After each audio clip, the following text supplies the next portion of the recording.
할렐루야. 우리 앞뒤 옆에 계신 분들과 인사 나누겠습니다. 잘 오셨습니다. 은혜 받으세요. 이렇게 인사하겠습니다. 여러분, 오늘은 대림절 두 번째 주일입니다. 제가 지난주부터 성탄에 관련된 인물 시리즈 설교를 한다고 말씀을 드렸습니다. 지난주에는 어떤 설교를 했죠? 누구 설교를 했죠? 예수님의 양아버지였던 요셉에 대해서 저희가 알아보았고요. 오늘은 성탄에 관련되어진 두 번째 시간으로 예수님의 어머니였던 누구죠? 마리아에 대해서 말씀을 좀 드리려고 합니다. 크리스마스를 앞둔 어느 주일학교 선생님이 어린 학생들에게 이런 질문을 했습니다. 어린이 여러분, 왜 아기 예수님이 베들레헴에서 태어나셔야만 했을까요? 라는 그런 질문을 했습니다. 그러자 어떤 학생이 손을 번쩍 들더니 이런 얘기를 했습니다. 예수님 엄마가 거기 있었잖아요. 여러분, 그렇습니다. 예수님의 탄생 스토리는 예수님의 어머니인 마리아를 떠나서 이야기할 수 없다는 거죠. 이 세상에서 일어난 가장 위대한 기적이 있다면 아기 예수님이 탄생한 것입니다. 전능하신 하나님이 아기의 모습으로 이 땅에 오셨다는 것은 정말 기적이 아닐 수 없다는 거죠. 그래서 신학자들은 성육신 사건을 가르쳐 기적 중의 기적이라고 말을 합니다. 그러나 우리는 또한 이 기적 중의 기적의 사건을 묵상할 때마다 마리아를 생각하지 않을 수 없다는 겁니다. 여러분, 카톨릭 전승에 따르면 마리아는 다윗 가문의 사람으로서 대단한 부잣집에서 태어났다고 합니다. 그녀의 아버지의 이름은 요아킴이었고 어머니의 이름은 안나였습니다. 어느 날 요아킴이 가난한 사람들을 위해서 제물을 바치고자 했는데요.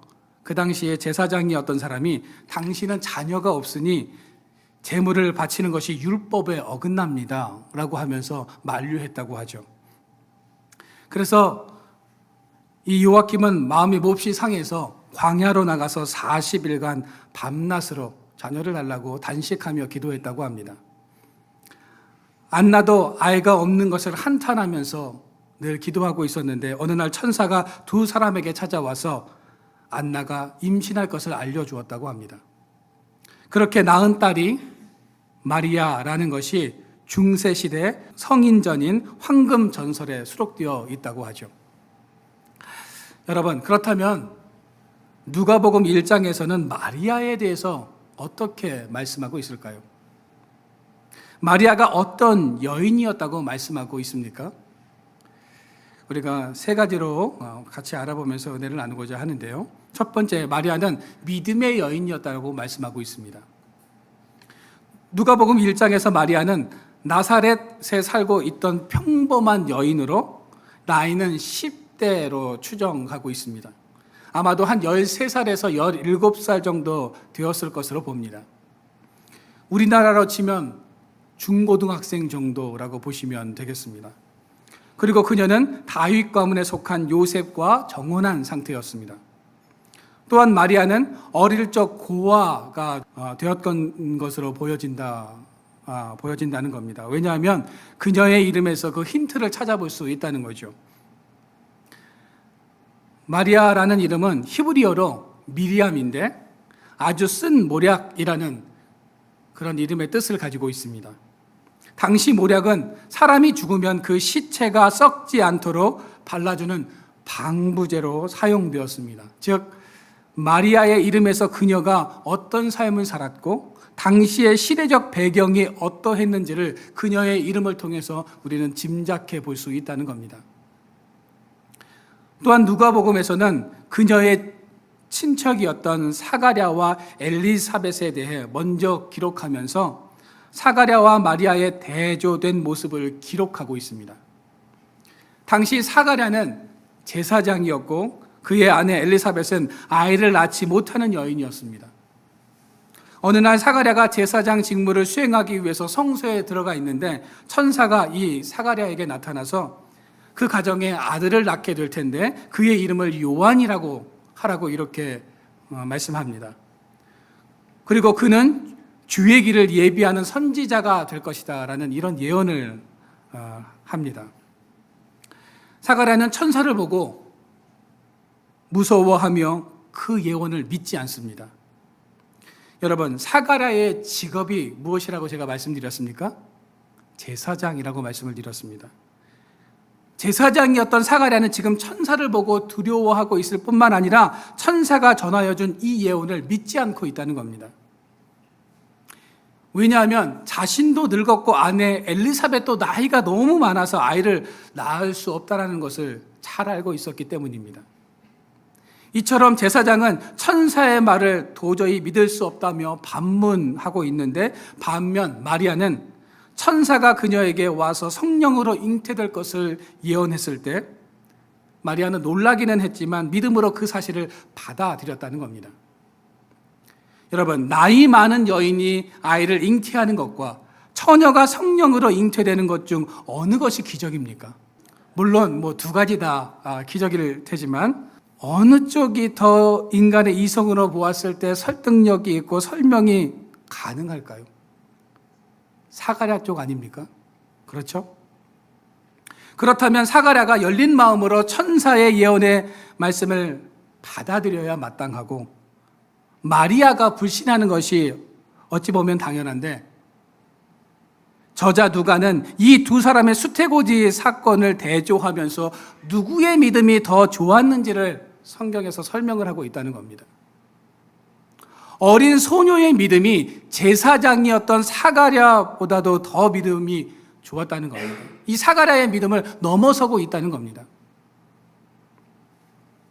여러분, 믿음은 나이와 신앙의 연수로 판단할 수 없습니다. 신앙생활 오래 했다고, 교회생활 열심히 했다고 믿음이 더 좋다고 말할 수 있습니까? 믿음은 신앙의 연수와 비례되지 않습니다. 어쩌면 우리의 믿음보다 어린아이의 믿음이 훨씬 더 좋을 수 있다는 거죠. 누가는 바로 이런 점을 강조하고 있습니다. 어린 소녀의 믿음이 지금 제사장의 믿음보다 훨씬 낫다는 고백을 하고 있다는 겁니다. 여러분, 만약 마리아의 이 사건이 오늘날 일어났던 사건이었다면 여러분, 이 사건을 여러분 믿을 수 있으시겠습니까? 여러분, 세상 사람들은 믿음이 아니라 상식과 이성과 과학을 더 맹신합니다. 이성적으로 이해가 되고 과학적으로 증명이 되면 믿을 수 있지만, 마리아처럼 성령으로 잉태된 사건은 인간의 이성의 범주를 넘어선 것이기에 사람들은 잘 믿지 않으려고 한다는 겁니다. 오늘 34절 말씀입니다. 우리 34절 말씀을 같이 읽어보도록 하겠습니다. 시작. 마리아가 천사에게 말하되 하지 못하니 어찌 이 일이 있으리이까. 지금 마리아도 상식과 이성과 과학의 잣대로 천사에게 말을 하고 있습니다. 내가 남자를 알지 못하는데 어떻게 아이를 가질 수 있느냐고 묻습니다. 그러다 천사는 하나님의 말씀을 차분하게 마리아에게 전합니다. 35절 말씀입니다. 우리 같이 한번 읽어보겠습니다. 시작. 천사가 대답하여 이르되 성령이 내게 임하고 지극히 높으신 이의 능력이 너를 덮으시리니 이러므로 나실 바 거룩한 이는 하나님의 아들이라 일컬어지리라. 여러분, 우리는 35절 말씀을 통해서 마리아에게 말씀하시는 하나님이 어떤 분이신가를 깨닫게 된다는 겁니다. 하나님은요, 일방적으로 아무 설명 없이 막 밀어붙이는 분이 아니시라는 겁니다. 하나님은 도저히 이해가 되지 않는 수태고지에 대한 내용을 마리아에게 아주 차분히 설명하고 계십니다. 그리고 마리아를 설득해 가십니다. 하나님께서는 천사를 통해서 두 가지 사실을 알려주십니다. 어떤 사실을 알려주십니까? 먼저 천사는 성령이 내게 임하고 그 능력이 너를 덮으면 성령으로 잉태되는 것이 가능하다라는 말을 하고 있습니다. 여기서 너를 덮다는요, 히브리어로 쉐키나입니다. 쉐키나는 거주하다, 머물다, 임재하다라는 그런 뜻을 가지고 있습니다. 즉, 하나님의 영이 너와 함께하면, 내 안에 머무르면 성령으로 잉태되는 것이 가능하다라고 이렇게 설명을 하고 있다는 거죠. 하나님은 그런 능력이 있으신 분이심을 분명히 밝히고 있는 것입니다. 또 36절입니다. 36절 말씀을 같이 한번 읽어보겠습니다. 시작. 보라, 내 친족 엘리사벳도 늙어서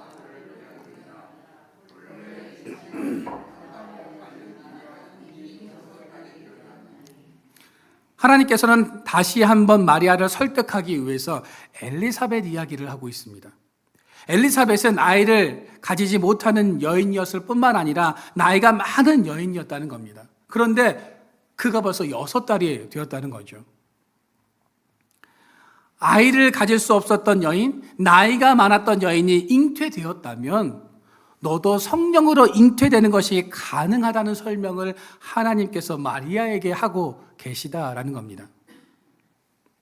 그러자 마리아가 어떤 반응을 보입니까? 38절 말씀입니다. 38절 말씀에 보시면 이렇게 되어 있습니다. 말씀대로 내게 어떻게 해요? 이루어지이다. 여러분, 마리아의 이 고백을 한마디로 정리해 보면 아멘입니다. 아멘.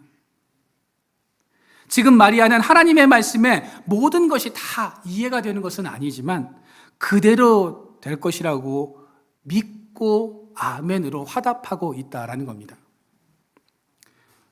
여러분, 누가는 누가복음을 통해서 지금 하나님께서 얼마나 열심히 일하고 계신지를 마리아의 이 수태고지 사건을 통해서 말씀하고 있습니다. 하나님은 몰상식한 분도 아니시고 무식하게 밀어붙이시는 분도 아니시고 설명하시고 설득하시고 우리가 이해되고 감당할 수 있게 하신 후에 하나님의 일을 이루어 가신다는 것을 친절하게 말을 하고 있다는 겁니다. 여러분, 마리아에게 열심을 내셨던 그 하나님은요, 지금도 열심을 내고 계십니다. 우리가 그 하나님의 전능하심, 일하심을 인정하고 믿음으로 반응하면 하나님께서는 우리를 통해서 상상도 못할 일들을 이루어 가십니다. 믿으십니까? 여러분들도 마리아처럼 믿음으로 반응하십시오. 말씀대로 내게 이루어지이다 라는 믿음의 고백이 여러분들 가운데 있어지기를 소망합니다.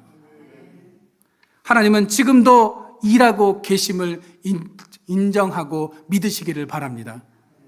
그러면 하나님께서 여러분들의 삶에 개입하시고 함께하여 주셔서 우리가 상상하지 못했던 일들을 나를 통해서 이루어 가실 겁니다. 오늘도 이 사실을 믿고 하나님을 인정하며 믿음으로 살아가시기를 주님의 이름으로 축원드립니다. 두 번째로 마리아는 경건한 여인이었습니다. 오늘 본문 26절과 27절 말씀을 우리가 같이 한번 읽어보도록 하겠습니다. 시작. 6째 달에 천사 가브리엘이 하나님의 보내심을 받아 갈릴리 나사렛이란 동네에 가서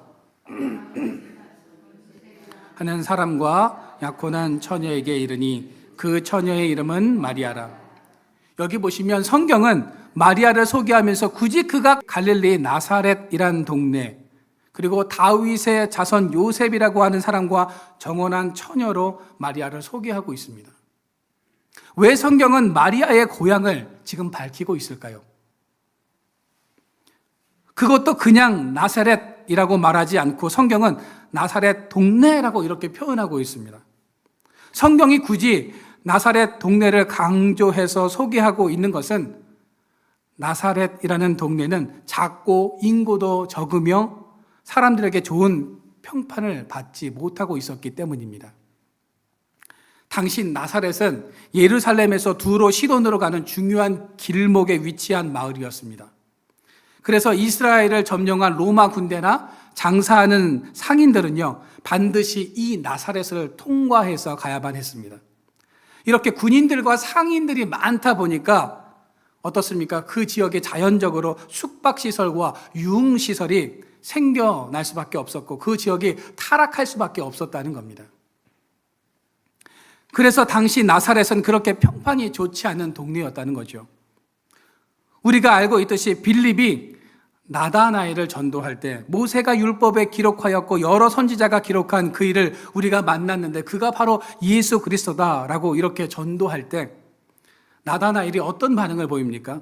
야, 나사렛에서 무슨 선한 것이 날 수 있느냐라고 하면서 이렇게 비아냥거리지 않았습니까? 여러분, 그러면 여기서 우리가 한 가지 생각해 보아야 할 것이 있습니다. 왜 하나님은 별로 평판이 좋지 않은 나사렛 동네에 사는 마리아를 선택하셨는가 하는 것입니다. 마리아가 하나님께 선택받은 것은 전적으로 하나님의 은혜였지만 그럼에도 불구하고 마리아에게는 하나님께 칭찬받을 만한 아름다운 믿음의 모습이 있었다는 겁니다. 그 사실을 우리가 알려면 30절 말씀을 읽어보아야 합니다. 우리 30절 말씀을 한번 같이 읽어볼까요? 시작. 천사가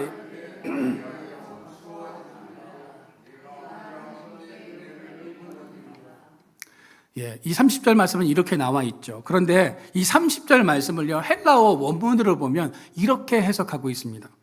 마리아가 하나님의 은혜를 구하고 찾았다가 드디어 하나님의 은혜를 얻었다라고 이렇게 해석하고 있습니다.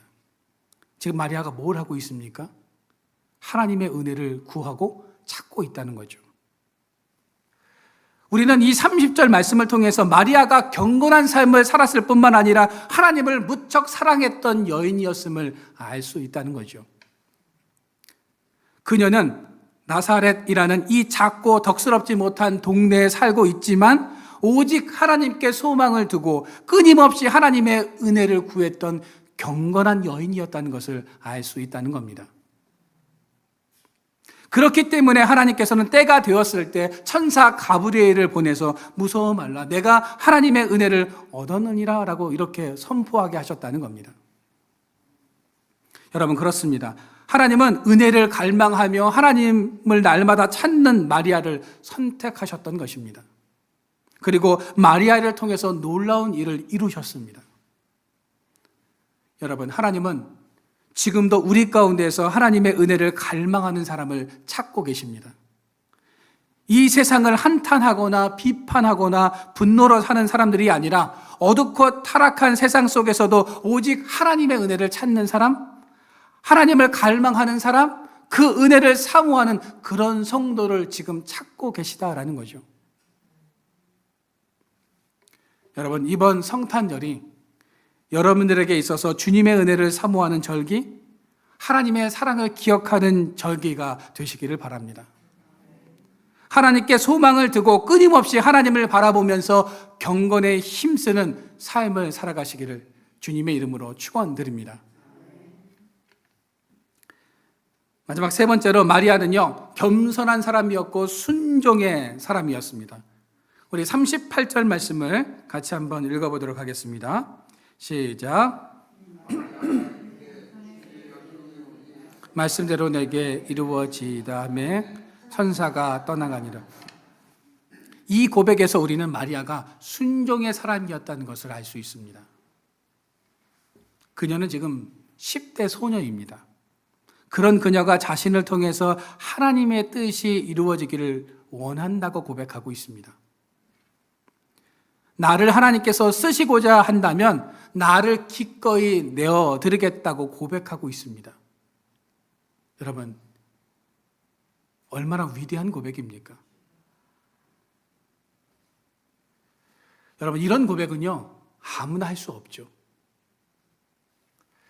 복음성가 중에 주님 내가 여기 있사오니 라는 찬양이 있습니다. 이 곡의 가사 내용을 보면 주님 내가 여기 있사오니 나를 보내소서. 나의 마음 나의 몸 주께 드리오니 주 받으옵소서. 주님 내가 여기 있사오니 나를 써주소서. 가진 것 모두 다 주께 드리오니 주 받으시옵소서. 10대 소녀가 하나님께 이런 고백을 할 수 있다는 것은 그가 얼마나 경건했고 믿음의 사람이었는지를 우리가 알 수 있다는 겁니다.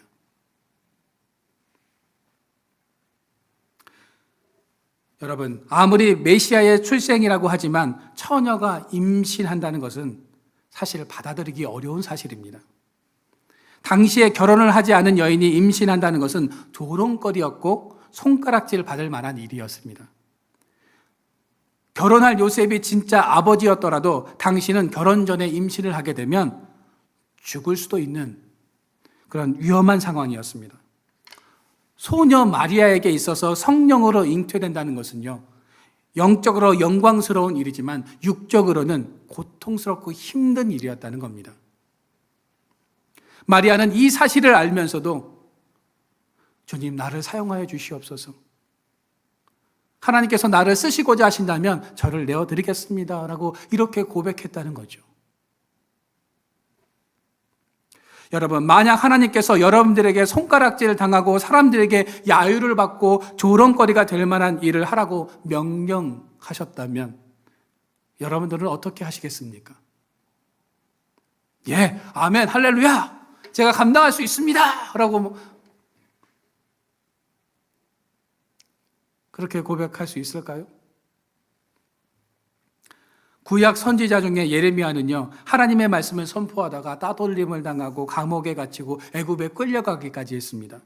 이사야는요, 알몸, 나체로 예루살렘 한복판을 3년간 하나님께서 돌아다니게 하셨습니다.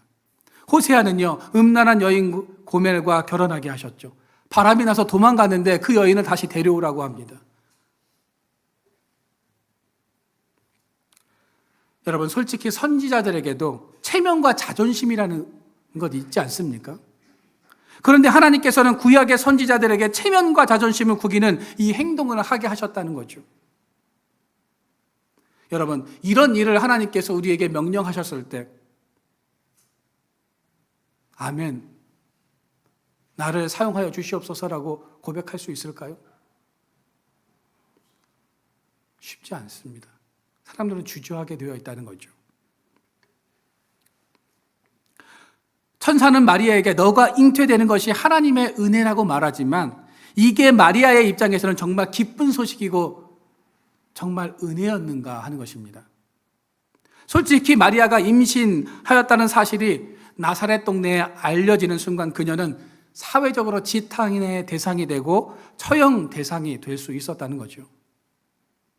그러나 소녀 마리아는 자신에게 처한 이 상황이 버거운 것임에도 불구하고 하나님의 은혜로 이 상황을 받아들이고 있다는 겁니다. 이 10대 소녀가요. 말씀대로 이루어질 것이라고 고백하고 있다는 겁니다. 그 하나님의 말씀에 순종하고 있다는 거죠. 여러분, 마리아가 천사의 말이 다 이해가 되고 모든 것이 다 믿어진 것은 아니지만 하나님께서 나를 사용하시겠다면 순종하겠다고 지금 고백하고 있는 것입니다. 마리아는 성령으로 잉태된다는 것이 고통이 따르는 선택이라는 것을 알면서도 하나님의 말씀에 순종하고 있습니다. 여러분, 마리아의 이 순종으로 누가 이 땅에 오셨습니까? 예수 그리스도가 이 땅에 오셨습니다. 마리아의 순종으로 이 땅에 그리스도가 오심으로 우리는 죄 씻음과 구원을 받게 되었다는 것입니다.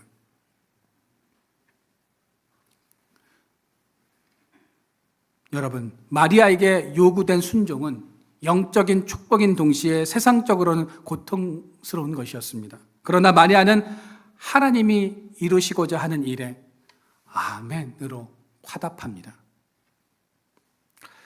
또 마리아는 겸손한 여인이었다는 것을 우리가 알 수 있습니다. 오늘 38절에서 마리아는 자신을 무엇이라고 표현하고 있습니까? 여종이라고 표현하고 있습니다. 여러분, 종은 어떤 사람입니까? 주인의 명령에 무조건 따르는 사람입니다. 종은요, 헬라어로 둘로스인데 노예라는 뜻을 가지고 있습니다. 또 다른 뜻은요, 부속품이라는 뜻을 가지고 있습니다. 노예는요, 사람이 아니에요. 인격체가 아닙니다. 그냥 부속품이에요. 쓰다가 그냥 병들면 버려버리는 것이 노예였습니다. 마리아는 지금 충격적이게도 나를 쓰다가 버려지는 부속품이어도 괜찮습니다. 이런 고백을 하고 있다는 겁니다. 하나님께서 어떻게 나를 사용하셔도 하나님의 말씀에 순종하며 따르겠습니다라고 이렇게 고백하고 있습니다. 10대 소녀가 어떻게 이런 고백을 드릴 수 있었을까요? 그것은 마리아가 순종의 여인이었고 겸손한 여인이었기 때문입니다. 오늘날 카톨릭에서는 이 마리아를 추앙하죠. 그러나 그녀 스스로는 자신을 드러내지 않았습니다. 자신은 단지 하나님의 손에 붙잡힌 여종일 뿐이라고 자기 스스로를 낮추고 있다는 겁니다. 며칠 전 제가 책을 한 권 읽다가 재미있는 이야기를 보았습니다. 그 내용은 이런 겁니다. 카톨릭 신자였던 한 소년이 있었는데 이 소년은 자전거를 몹시 가지고 싶어 했습니다. 왜냐하면 다른 친구들은 다 가지고 있는데 자기만 이 자전거가 없는 겁니다. 그래서 엄마한테 막 떼를 써봤어요. 그런데 엄마가 우리는 돈이 없어. 그러니까 나중에 사줄게. 근데 이 아이가 계속 엄마한테 쪼르는 겁니다. 그랬더니 엄마가 그러면 성모 마리아께 기도를 해봐. 그럼 주실지도 몰라 라고 이야기를 했습니다. 왜냐하면 카톨릭에 다니니까요. 그래서 이 잔이라는 이 어린이는요, 잠들기 전에 종이에다가 기도 내용을 열심히 썼습니다. 성모 마리아님, 제가 얼마나 자전거를 갖고 싶은지 잘 아시죠? 제 친구들은 다 가지고 있는데 저만 없습니다. 저에게도 주세요. 아멘. 그리고 기도 내용을 적은 종이를 성모 마리아 상 옆에다 두고 잠이 들었습니다. 이튿날 아침에 일어나 보니 자전거가 없었습니다. 그러나 실망하지 않고 그 다음 주까지 내내 똑같은 과정을 되풀이했습니다. 그러나 결과는 언제나 실망스러웠습니다. 마침내 참다 못한 소녀는 갑자기 성모 마리아상을 수건으로 둘둘 말기 시작합니다. 그리고 그 성모 마리아상을요, 옷장 가장 깊은 곳에 탁 밀어 넣습니다. 그날 밤 잠들기 전에 이 소년이 뭐라고 기도한지 아십니까? 예수님, 당신 어머니를 다시 보기를 원한다면 저에게 자전거를 하나 주셔야 할 겁니다. 이 잔이는요, 예수님의 어머니 마리아를 인질로 삼아서 예수님을 지금 협박하고 있다는 거죠. 여러분, 이처럼 카톨릭은 성모 마리아에 대해서 신격화하고 경배와 숭배의 대상으로 보고 있습니다. 그래서 마리아를 성모라고 이렇게 표현하고 있지 않습니까? 그러나 개신교에서는 마리아를 경배와 숭배의 대상으로 보고 있지 않습니다. 마리아 스스로도 자신을 높인 적이 없습니다. 마리아는 자신을 여종이라고 표현할 정도로 겸손한 여인이었다는 거죠. 여러분, 대림절 절기, 마리아처럼 하나님의 은혜를 갈망하며 살아가시기를 바랍니다. 하나님께 소망을 두고 끊임없이 하나님을 바라보면서 경건에 힘쓰시기를 바랍니다. 나의 삶 속에 하나님의 뜻이 이루어지기를 믿음으로 고백하는 우리 성도들이 되시기를 바랍니다. 세상을 한탄하거나 비판하며 살아가는 인생이 아니라 오직 하나님의 은혜를 간구하고 찾는 순종의 성도들이 되시기를 바랍니다. 자신을 하나님의 도구로 사용하여 주시고 저는 여종일 뿐입니다 라고 고백했던 마리아처럼 겸손하면서도 경건의 사람이 되시기를 주님의 이름으로 축원드립니다.